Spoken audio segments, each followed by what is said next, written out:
Welcome, everyone, to the Deep Dive. Today, we're plunging headfirst into a scenario that, well, it feels ripped straight from a techno thriller, but it's very real. It really does, yeah. And it's unfolding right now, which makes it even more immediate. Exactly. Imagine an 18-year-old barely out of high school, held in preventive detention, completely cut off from his family. Stop right there. That's already incredibly serious. Right. And he's facing these cybercrime accusations that his own alleged co-conspirators adamantly claim he didn't even commit. That's a huge contradiction right off the bat. The people supposedly involved are saying, no, not him. Precisely. And the charges themselves, they're confidential, shrouded in secrecy. Meanwhile, the self-proclaimed hackers at the center of this, they insist they were just, exposing glaring vulnerabilities, not actually committing crimes in the way we usually think of them. It's a truly gripping start. It throws you right into this tension, doesn't it? Between, digital action and the legal system trying to catch up. Absolutely. What's fascinating here is the immediate and intense tension it creates between the rapidly evolving digital world and our, well, often quite antiquated traditional legal systems. Yeah, you see that clash again and again. It highlights, in the starkest terms, how quickly these lines can blur and how devastating the personal consequences can be when they do. This isn't just a legal case. It's a test, really, of whether justice can keep pace with technology. A very high-stakes test for the individuals involved. Precisely. So today we're taking that deep dive into this captivating and incredibly complex case unfolding in Latin America. It sits right at the intersection of cybersecurity, digital activism, and the justice system itself. A very busy intersection. Definitely. Our mission in this deep dive is to unpack the precise timeline of events. We want to trace the journey from those initial digital acts right through to the arrest and, well, the ongoing detention. Okay, so step by step. Exactly. We'll meticulously identify the key players involved. We'll be paying particular attention to the crucial role and unique perspective of Alberto Daniel Hill. Yes. His name definitely comes up as someone with relevant experience here. Absolutely. And we'll examine their various roles and viewpoints within this unfolding drama. Most importantly, we'll strive to understand what's truly at stake when digital actions clash head-on with established legal frameworks, and why, in these situations, transparency often seems to be the very first casualty. That lack of transparency seems critical here, based on what you've said already. It really does. We've pulled together some truly fascinating insights from several authoritative sources. We have direct, raw testimonies from the self-proclaimed hacker known as Gob Ethereum. He gives his unfiltered first-hand account. Right from the source, so to speak. Then there's the detailed, sharp-eyed analysis of cybersecurity expert Hector. He brings a critical, technical eye to the nuances, both digital and legal. Okay, so the technical perspective, too. Good. And finally, as we just touched on, we have the unique and, frankly, deeply resonant perspective of Alberto Daniel Hill, a voice who himself has navigated eerily similar legal challenges in the past. Which lends a powerful personal dimension to this whole discussion. He's lived something like it. Exactly. Okay, let's start unpacking this. Where does it all begin? Well, the spark, the event that really seems to kick things off, is this Buquebus Turismo website defacement. Right. That happened around March 19th. That's the date Gob mentions. Yes, around then. And Gob Ethereum explicitly states he participated in this defacement alongside two others. This is the incident, he says, set off the chain reaction. Okay, so he admits involvement there, but what exactly happened? What was their method? Because that seems to be a point of contention later on. It is, and what's fascinating is Gob's very candid explanation. He insists they didn't do what you might think of as traditional complex hacking, breaking into a secure system from scratch. Okay, so no zero-day exploits or anything like that. Apparently not. Instead, they used a publicly available tool. It's an open-source intelligence tool called Intellex, or Intelligence X. Intellex. Okay, what does that do? Think of it like a search engine, but for data leaks. It scans the web, the dark web, forums, paste sites, looking for credentials, usernames, passwords that have already been leaked in previous data breaches or exposures. So stuff that's already out there, floating around. Exactly. Already compromised data. Gob says they used Intellex to find leaked credentials specifically for Buquebus Turismo. So the keys were essentially lying on the digital street already. That's his claim. They took these existing, already compromised credentials and used them to log into the site's administration panel. And once they were in the admin panel, You just change the content, deface the website, put up their message. so if I'm understanding this right, The digital front door to Bukiva's Turismo was already unlocked, or at least the key was public knowledge, because of some prior, unrelated leak. They didn't pick the lock themselves. That's the core of Gobb's argument. They found the key someone else had dropped and used it. And his stance on this is pretty firm, isn't it? He claims this kind of defacement, using leaked credentials, is not a crime in the usual sense. That's a crucial distinction he makes, yeah. And it's central to his whole defense and really to this broader discussion about hacktivism. Can you unpack that a bit? What's the difference he's drawing? He's arguing that changing website content using credentials someone else already leaked, well, it shouldn't be put in the same category as, say, stealing credit card data or breaking into a truly secure database to steal personal info or causing lasting damage. So intent matters, Yeah. and the source of the vulnerability. From his perspective, absolutely. They weren't stealing sensitive data. They weren't after financial gain. He frames it as changing content on an admin panel to make a political statement. Almost like, digital graffiti on a public wall. Okay, that immediately sets up this major tension, doesn't it? The difference between hacking as a malicious act for money, for destruction, versus hacktivism. Exactly. And for you listening, when we talk about hacktivism, we generally mean using hacking techniques for political or social reasons, often to make a statement, expose something, highlight an injustice, rather than for personal profit. So this raises a huge question for the legal system, right? What does it mean when the breach comes from data that was already compromised? Data anyone could theoretically find with the right tools. Who holds the responsibility? Is it just the person who uses the leaked key, or also the person who failed to secure the door in the first place, or the person who leaked the key initially? It really complicates the idea of a simple cybercrime. It really does. It flips the script. Yeah. Okay, so that's the Bukibis incident around March 19th.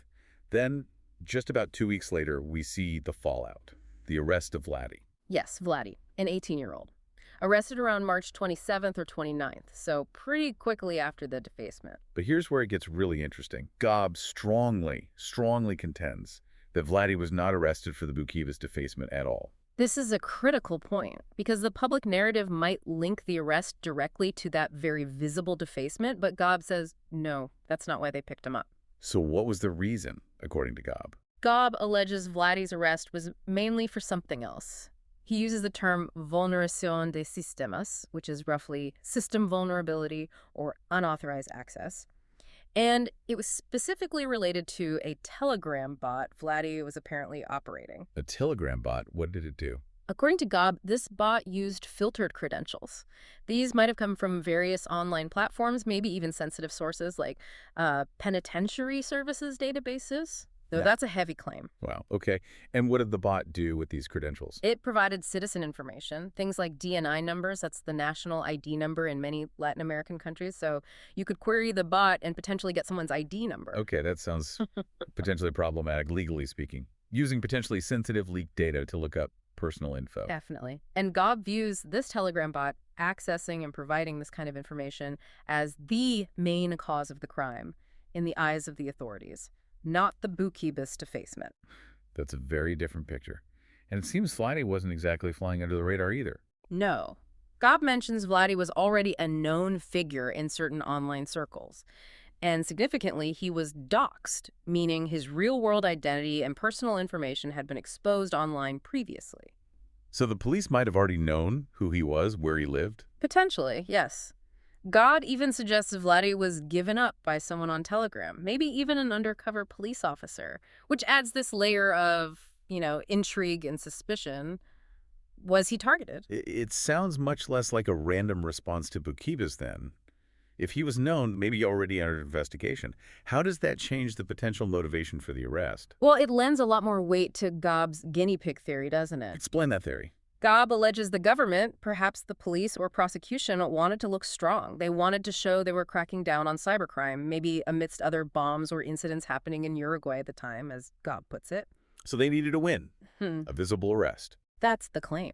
And Vladdy, being young, known, maybe associated with these activities, became the perfect victim, an easy target to make an example of. It shifts the narrative from solving the Bukibis case to potentially finding a convenient cybercriminal to arrest. That's a cynical view, but if he was already known. It's certainly plausible. This tactic isn't unheard of globally, unfortunately. Making an example of someone easier to catch when larger, more complex cybercrime is harder to tackle. And the immediate consequences for Vladdy were incredibly severe. Right away, 6 months of preventive prison. 6 months until September 25th. That's a long time for preventative detention, especially for an 18-year-old. And even more disturbing, held incommunicado. Completely cut off, no contact with family, friends, severely limited access to legal counsel. That incommunicado status is particularly harsh. It raises huge red flags about due process. For you, the listener, just try to imagine that. Facing serious charges, maybe not even fully understanding them, and you can't talk to your parents, you can barely talk to a lawyer. It's terrifying. It absolutely is. And legally, preventive detention, especially incommunicado, is supposed to be an exceptional measure, not the default. What are the usual grounds for it? Usually, it's reserved for cases where there's a proven risk the accused might flee or obstruct the investigation, like destroying evidence or intimidating witnesses or commit further serious crimes. And holding someone incommunicado on top of that? That amplifies the impact massively. It cripples their ability to prepare a defense. How can you help your lawyer if you can't easily communicate? It isolates them, puts immense psychological pressure on them and their family. So for an 18-year-old to face this immediately, for charges that even his alleged co-conspirator disputes, it paints a picture, doesn't it? It paints a picture of a system potentially prioritizing optics, like looking tough, over a careful, transparent investigation that respects fundamental rights. It connects back to that idea of making an example and maybe sacrificing due process along the way. It's a really worrying start to his legal journey. A very worrying start. Okay, let's move into this legal maze itself because it just gets more tangled from here. Vladdy isn't just facing one charge related to the bot or Bukebus, he's facing a whole list. Yeah, the sources mention 4 or 5 distinct causes or accusations. Hacking Denaso, Meadlas, Bukebus, which we know Gob admits partial involvement in the Ministry of Public Health, and Las Piedras shopping. That's a pretty wide range of targets. Yeah. Government agencies, private companies. It is. But here's the kicker. Gob issues a blanket denial for most of them. Really? He draws a line. A very clear one. He insists his group was only involved in the Bukebus defacement and that Telegram bot. He explicitly denies Hacking Denaso, Midas, the Ministry of Public Health, or Las Piedras shopping. So where do those accusations come from then? That's the mystery.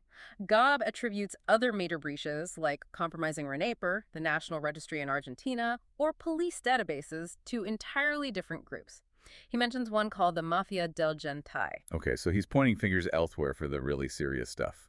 He is. He takes responsibility for his own past actions, like he mentions hacking an Instagram account in 2022 or defacing some Spotify accounts in 2024. Minor stuff, relatively speaking.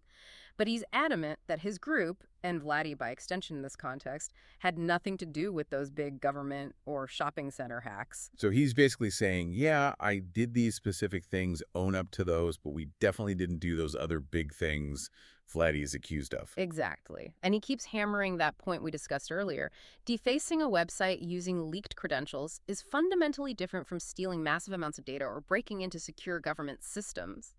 A distinction he feels the authorities are just ignoring or maybe deliberately blurring. That seems to be his perspective, and this creates a huge credibility gap, doesn't it? You have the authorities listing these serious charges, but the person who admits being involved in some related activity is denying most of them. It highlights this critical lack of clarity. If the main accuser or participant denies most of it, what is the actual evidence holding Vladdy in preventive detention for all these alleged crimes? That's the unanswered question. And it's made worse by another huge roadblock, the confidentiality of Vladdy's expediente. His case file. You mentioned this earlier. Neither his lawyer nor his family can see it. Apparently not, or at least they don't have full access to the details of the investigation, the specific evidence linking Vladdy to each of these alleged hacks. How can you defend yourself against charges you don't fully understand? You really can't. It's a fundamental denial of due process. Alberto Daniel Hill notes this specifically. Vladdy might have a public defender, and public defenders everywhere are often incredibly overworked, under-resourced. Making it almost impossible to mount a complex cybercrime defense without full information and adequate time. Precisely. And Vladdy, being incommunicado, just makes it 10 times harder. He can't easily relay information, discuss strategy, or even provide his own account to his lawyer effectively. It's an incredibly isolating and, frankly, unfair position. And this is where Alberto Daniel Hill's own experience becomes so relevant, so chillingly parallel. Yes, this is a crucial point. Alberto relates Vladdy's situation directly to his own past. He talks about being arrested himself and feeling utterly humiliated by the lack of transparency, the lack of understanding about the specific charges he faced. What was he accused of? He mentions hacking a medical system, but he emphasizes it was incredibly insecure, basically using admin as the login, default credentials. And crucially, he states there was no data leakage, no malicious intent. Yet he faced serious consequences. 3 years of imprisonment, he says, even without data theft. His experience just vividly underscores the frustration of being caught in a system where you feel accused of something vague, maybe inflated, and you don't have the information to fight back effectively. It makes his advocacy for Vladdy, for the right to access that case file, incredibly powerful. He knows what it feels like. Absolutely. He emphasizes it's a fundamental right. You cannot have a fair defense without knowing the case against you. His story is a stark reminder of the human cost when due process is compromised. It really is. It paints the system as this oppressive black box. And then Alberto adds another layer of complexity, the issue of jurisdiction. Ah, yes, this is a fascinating legal argument he raises. Where did the alleged crime actually happen in the digital sense? He points out that Piquebus Turismo, the target of that initial defacement, their website isn't hosted in Uruguay or Argentina. Right. He mentions it's hosted on Cloudflare, which has servers globally, possibly in Canada in this instance, and uses services based in California. So his argument is provocative. Shouldn't the physical location of the server determine jurisdiction, not necessarily where the person typing on the keyboard is? That's his point. If the digital act occurred on a server in Canada or the US, does a court in Uruguay or Argentina even have direct jurisdiction to prosecute that specific act without international cooperation? That throws a massive wrench into the works, legally speaking. It does. It introduces this layer of international law that's often, well, frankly, overlooked in domestic cybercrime cases. And Hector, the cybersecurity expert, he strongly supports this point. What does Hector add to that? He explains that for typical international cybercrime involving a foreign company, like Bucharest perhaps, that company or its ISP usually needs to be the one to press charges in their own jurisdiction.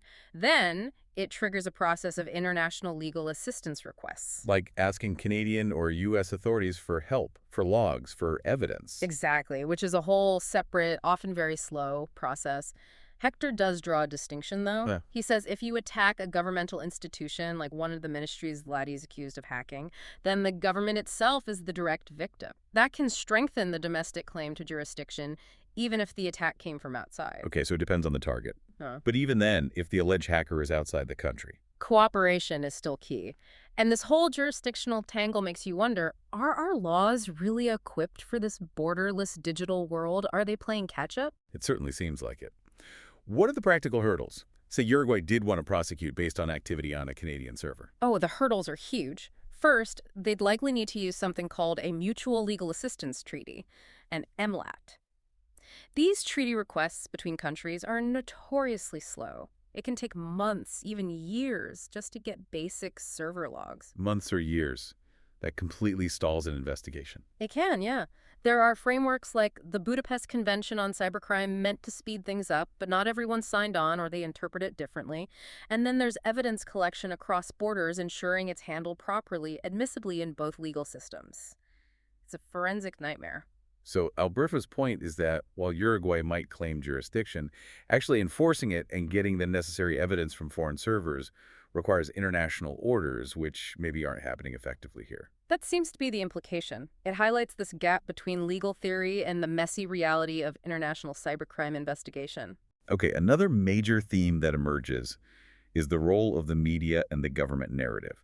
Both Gam and Alberto seem to think it's heavily manipulated. They're quite critical, yes. They accuse the press of misrepresenting the situation, maybe fabricating details, not reporting accurately on Gob's statements or the nuances we've been discussing. And the government.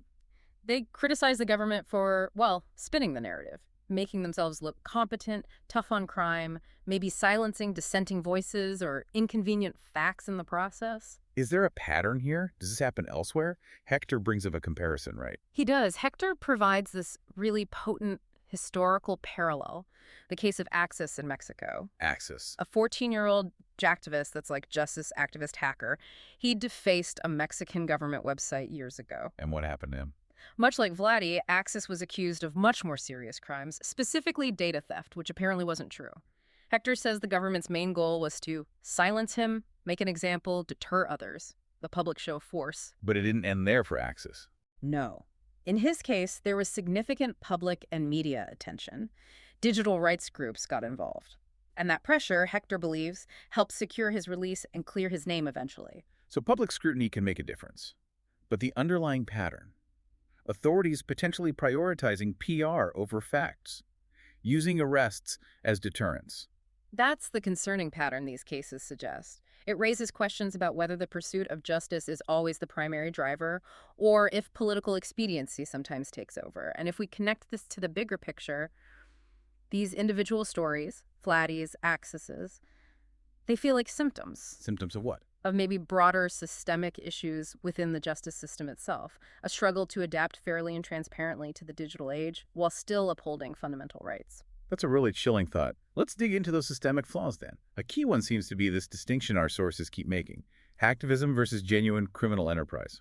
Yes, they draw a very sharp line. Gob, especially, is vehement about this. He absolutely denies any involvement in financial crimes, selling data, or having anything to do with big organized hacker groups like La Pampa Leaks. The Pampa Leaks are known for serious stuff, right? Data trafficking, fraud. Major stuff, yes. A large-scale criminal operation. Gob insists his group's actions were entirely different. Accessing admin panels, changing content, sending political messages. Digital protest, essentially, not financial crime. It's about the motive again. And Alberto Daniel Hill has that provocative take on this, the free penetration test idea. Right. It's a cheeky framing, but it makes a point. He argues these defacements, by exposing weaknesses, were basically free security audits for the companies involved. But you should thank us for showing you where you're vulnerable. That's the gist. He argues companies should have been grateful, fixed the flaws, rather than just prosecuting the messengers who found them. It definitely shifts the perspective away from just punishment towards, well, cybersecurity responsibility. If these actions do expose real weaknesses, shouldn't the focus be on fixing the defenses, not just punishing the person who pointed them out? It's a compelling argument, but legally it's tricky. Unauthorized access is still unauthorized access, regardless of intent. This is where the idea of responsible disclosure usually comes in. Explain that. Responsible disclosure is the ethical framework where security researchers find a vulnerability, report it privately to the organization, and give them time to fix it before making it public.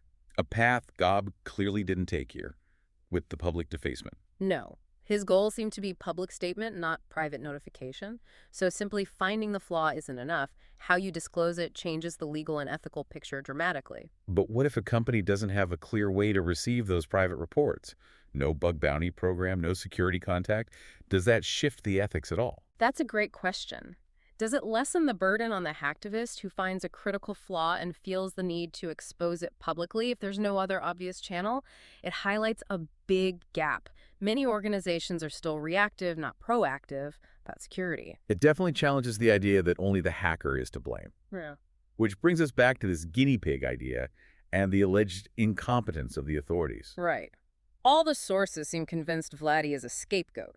Gob is particularly blunt, calling the Uruguayan police and justice system stupid. Strong words. Very. He asserts they target easy individuals like Vladdy known, identifiable to look effective, rather than tackling the much harder job of going after sophisticated, anonymous cybercriminals. And this points to a deeper problem Hector identifies: the lack of proper digital forensics. Exactly. Hector highlights this critical weakness in many Latin American legal systems and, frankly, globally in many places. A shortage, sometimes a near total lack, of proper forensic computing skills and resources in investigations. What does that mean in practice? What are the consequences of not having good digital forensics? It means investigations are fundamentally flawed.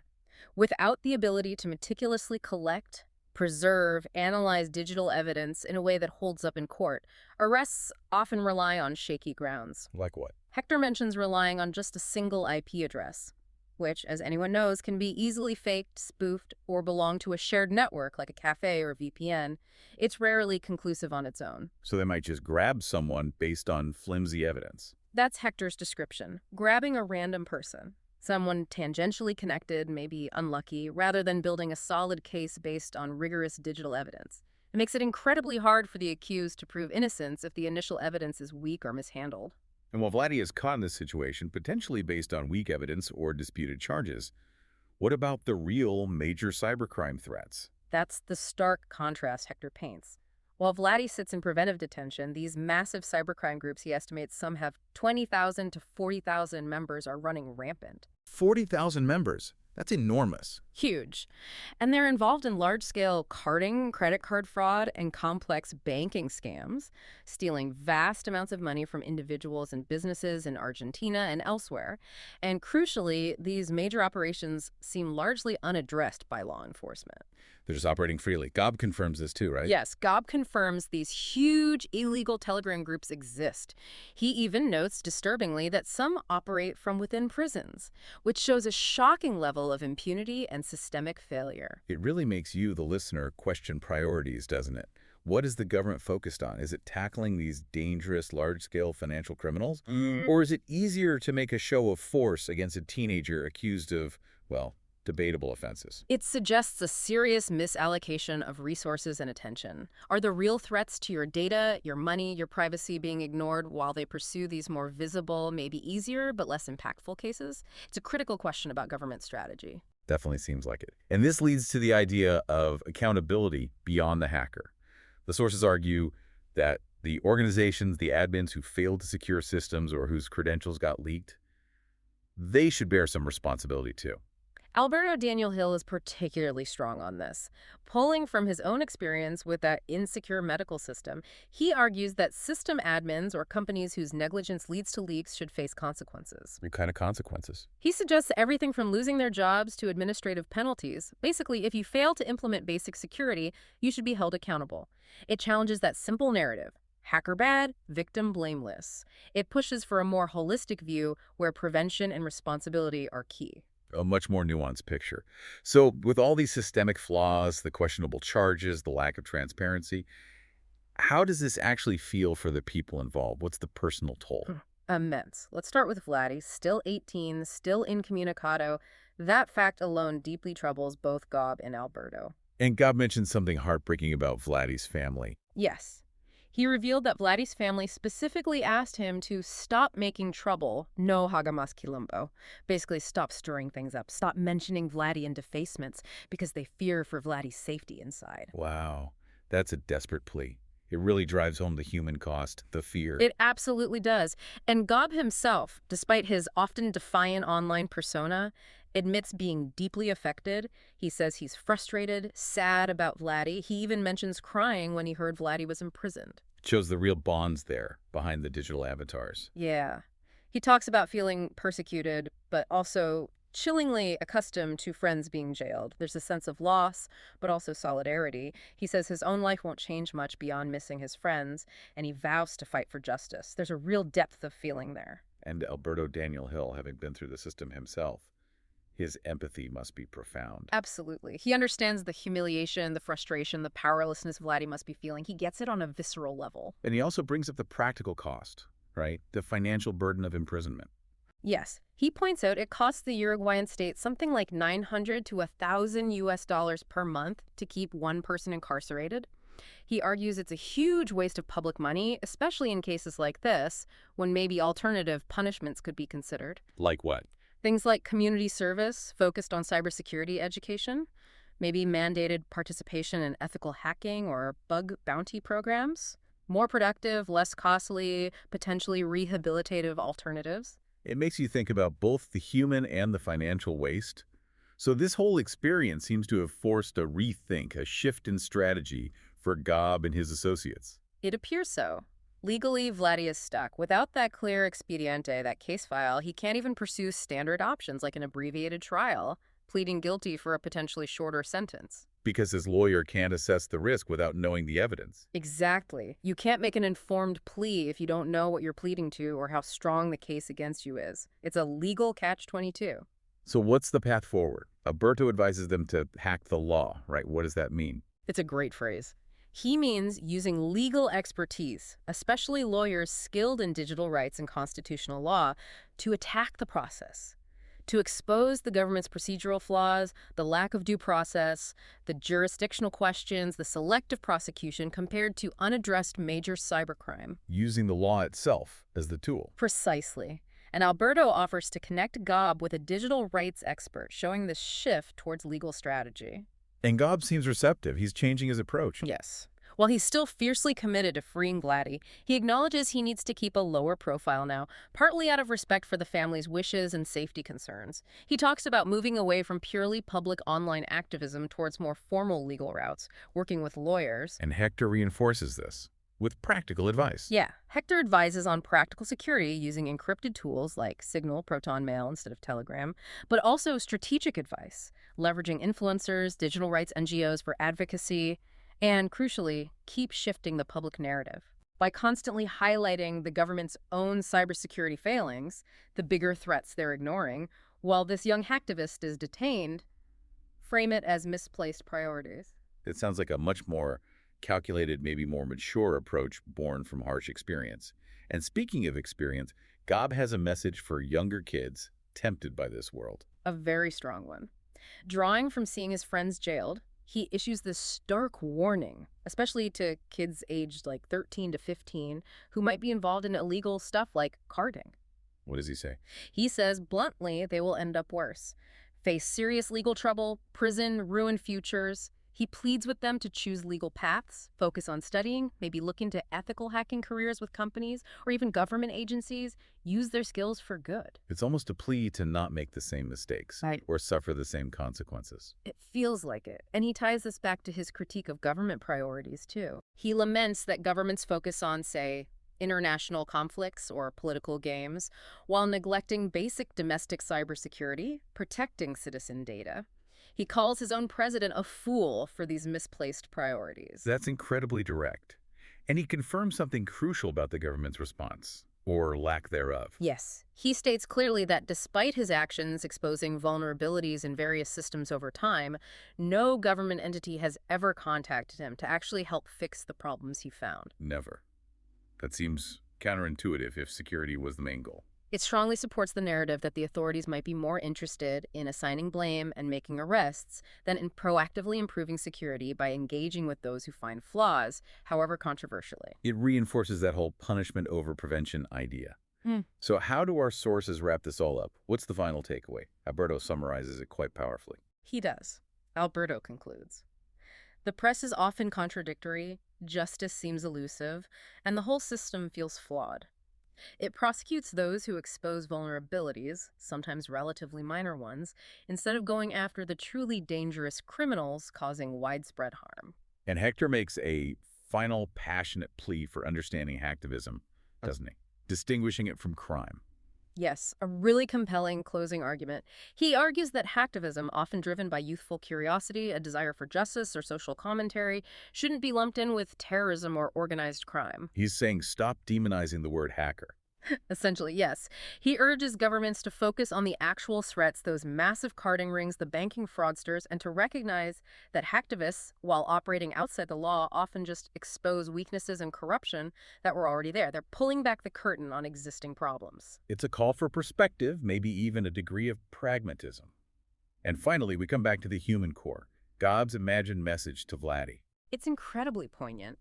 If he could speak to Vladdy, Gob would tell him not to regret actions taken to expose truth, that life throws challenges, harsh lessons, and simply that he misses him, loves him, and will do everything possible to get him out. It just cuts through all the technical and legal jargon, doesn't it? Yeah. Reminds you of the loyalty, the human tragedy behind the headlines. Absolutely. These aren't just abstract cases. They're about real people, often young people, caught in incredibly difficult, high-stakes situations with devastating personal consequences.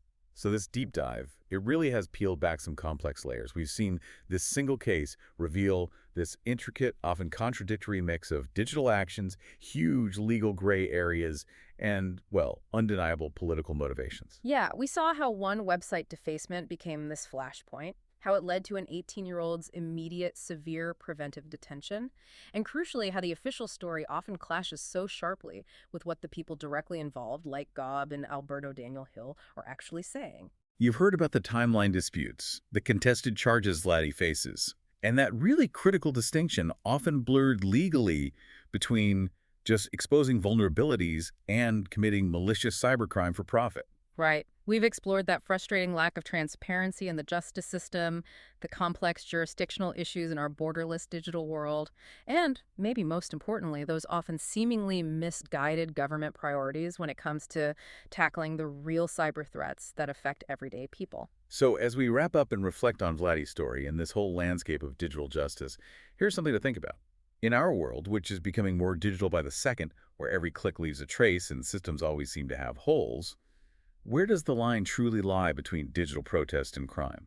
And maybe more urgently, are our legal systems, mostly built before this era, actually equipped? Do they have the knowledge, the tools, the foresight, maybe even the political will to tell the difference accurately and fairly? And what's the real cost, the ultimate cost to society, when we choose to silence those who highlight our vulnerabilities, even if they do it disruptively, rather than finding ways to address the flaws they expose to actually make our shared digital world safer for everyone?